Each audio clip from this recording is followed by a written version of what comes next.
Recordemos la vía corticoespinal. Empezamos en la corteza, digamos, si vamos a empezar en la corteza derecha, va a ser para inervar los músculos izquierdos. Entonces empezamos aquí con la motoneurona superior, viaja por la cápsula interna, luego pedúnculos cerebrales en el mesencéfalo. Si es corticoespinal lateral, se va a cruzar al lado opuesto en el bulbo raquídeo. Si es corticoespinal ventral, se sigue. Si es ventral, llega a las astas anteriores, a ambas astas anteriores, o sea, de los dos lados. O sea, aquí la motoneurona inferior va a inervar al lado izquierdo y aquí al lado derecho, los dos por la ventral izquierda, derecha, y también por la ventral izquierda, ambas. Y la corticoespinal cruzada, la lateral, nada más inerva al lado contralateral. Así. Y aquí nada más, acá y así. Okay. Entonces, esta motoneurona superior hace sinapsis con la motoneurona inferior, pero también hace sinapsis con una interneurona, y ya esta interneurona luego hace sinapsis con la motoneurona inferior. Depende si estamos estimulando a que se mueva el músculo flexor, entonces va a ser aquí directamente la motoneurona inferior, y entonces va a ser pues la contracción muscular. Si, okay, digamos si va a ser la contracción muscular, digamos la flexión, y las neuronas que estén ahí alrededor, que no hacen este movimiento, sino que hacen, por ejemplo, el de la extensión, o sea, mueven a otro músculo o así. Estas llegan a la motoneurona inferior y, perdón, a la interneurona y luego a la motoneurona inferior. Entonces depende si llega así o si depende, o sea, depende cómo llegue, depende de la respuesta que vamos a tener. O sea, siempre que movemos un músculo, llega así, directo a la motoneurona inferior, y esa es la que nos hace contraer el músculo. Pero alrededor hubo esta misma neurona liberó neurotransmisor excitatorio a las interneuronas, que liberaron neurotransmisor inhibitorio a otras motoneuronas alfa de aquí, que están ahí cerca, que no son las que hacen esto, sino las que impiden que hagan, por ejemplo, la extensión. Entonces, o sea, si todas las motoneuronas se activaran, todas las motoneuronas alfa que están aquí, cuando viene esto, esa despolarización, entonces el paciente pues ni contraería ni extendería. Tiene que haber un balance, y esto es a través de las neuronas inhibitorias o neuronas de Ramshaw. Ok, la otra cosa es, bueno, primero, ahorita vemos. En lesión de neuronas, de motoneurona superior versus lesión de motoneurona inferior. Con respecto a a cómo va a estar la extremidad, o sea, sí, ya sabemos que un daño motoneurona inferior va a producir pues la parálisis del lado ipsilateral, porque estamos hablando exactamente aquí, cuando va a inervar al músculo derecho.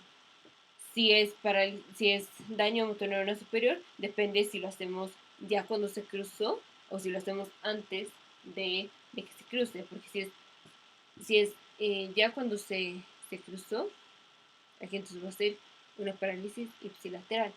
Si es antes de que se cruce, entonces la parálisis, o sea, sigue siendo del lado izquierdo, pero lo que digo es, aquí va a ser el lado izquierdo y que va a quedar paralizado y es ipsilateral, aquí al lado de la lesión que fue una lesión del lado izquierdo.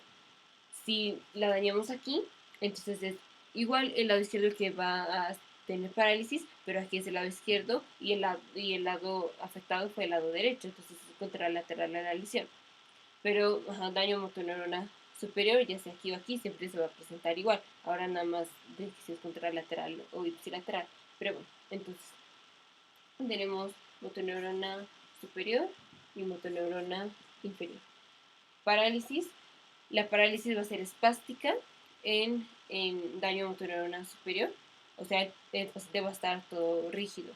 Y cuando lo tratamos de mover en exploración neurológica o así, va a estar rígido y súbitamente se va a soltar. Esto se le llama clasp, knife, rigidity. Y este paciente va a tener la parálisis flácida, va a estar todo como guango. Así. Los dos músculos, bueno, o sea, el músculo inervado, si tiene un nervio que inerva el músculo, tiene daño, o sea, si la motoneurona alfa tiene un daño, entonces ya no le llega inervación al músculo y ese músculo se va a atrofiar. También va a haber atrofia en un daño a motoneurona superior. Los dos van a tener atrofia, parálisis flácida, parálisis espástica. En parálisis flácida, pues tenemos disminución en los reflejos. Ahora sí voy a meter lo de los reflejos. Aquí en la médula tenemos las astas posteriores, astas anteriores. Bueno, ya, como sea. Aquí está la médula, aquí está el ganglio de la raíz posterior. Esta es la neurona que sensa el aferente por los aparatos de Golgi o por los tendones de Golgi o por los usos musculares. Bueno, y aquí va a ser sinapsis con la motoneurona alfa. Este va a ser el reflejo de estiramiento. Esta neurona le va a liberar neurotransmisor excitatorio que va a ser lo que finalmente haga la contracción. Pero también, igual, aquí hay una neurona inhibitoria que va a inhibir a las otras neuronas. O a esta neurona, dependiendo en qué le toque. Si le toca a esta serie de reflejo, pues esta no va a ser inhibida. Si es otro reflejo, esta puede ser inhibida. Pero bueno, entonces lo importante es que también es esta, o sea, con estas 2 neuronas o 3 neuronas hacemos el reflejo de estiramiento. Pero aún aunque el paciente esté en reposo, esta interacción entre las neuronas y con esta es lo que dice cómo está el tono del músculo. Si el paciente tiene, ya dijimos, daño a la motoneurona superior, el paciente tiene parálisis espástica. Si tiene daño a la motoneurona inferior, tiene parálisis flácida y los reflejos van a estar disminuidos porque la vía aferente está completamente bien, pero la eferente pues está dañada, entonces no va a tener ningún reflejo. Tiene hiporreflexia. Y en esta tiene hiperreflexia. Esto es porque no tenemos la vía inhibitoria, o sea, tenemos la vía corticoespinal, pero no está liberando neurotransmisores a las interneuronas. Entonces el paciente 1 está todo rígido y está rígido parejo con todas las neuronas. No es que esté rígido y tenga que estar así, o rígido y tenga que estar así. No es selectivo para el músculo, no. Entonces, nada más está todo rígido, todos los músculos están peleando y está rígido. Y esto es porque no tenemos la inhibición, porque la motoneurona superior no le está liberando neurotransmisores a la interneurona. Y, o sea, tampoco a la motoneurona alfa, no le estamos diciendo que haga así o que haga así. Y aún aunque le dijéramos, no tendríamos manera de inhibir a los otros músculos. Pero bueno, entonces el resultado es que a la interneurona no le está llegando el neurotransmisor. Entonces, si no le está llegando el neurotransmisor, el paciente va a tener así el brazo rígido o la pierna rígida y los reflejos van a ser hiperreflexicos porque no tenemos las motoneuronas, las interneuronas que inhiban el reflejo, que lo calmen. Entonces tenemos hiperreflexia. Todos estos son sistemas de motoneurona superior y estos de motoneurona inferior. Son muy fáciles, yo no me lo sé así de memoria, de hacer como tablitas. Son más como intuitivos, entonces no sé cuáles son los que tengo que poner que no sean intuitivos. Estos pacientes van a tener fasciculaciones o fibrilación. La fibrilación es nada más la contracción pequeña, o sea, son contracciones súper miniatura, que sucede nada más en una fibra, o sea, nada más es una fibra muscular la que se está contrayendo. Y las fasciculaciones son más grandes porque es toda la unidad motora. Con unidad motora es todo lo que una motoneurona alfa inerva. Todas estas fibras se están contrayendo. Esas son las fasciculaciones, que el paciente con parálisis espástica no va a tener. Creo que esa es como la única así diferencia, porque lo demás es como esta tiene de menos y esta tiene de más, salvo en la atrofia que las dos tienen y las fasciculaciones. Y bueno, la rigidez, clasp, knife, pero bueno. Un paciente que tenga daño a la motoneurona superior, como puede ser aquí en la corteza, como puede ser en parálisis, parálisis cerebral al nacimiento, después de, bueno, puede ser leucomalacia periventricular, por ejemplo, daño ha sido hemorragia de la matriz, igual no es hemorragia de la matriz, pero sí por ahí, o infartos, infartos en útero, la encefalopatía que sucede en útero.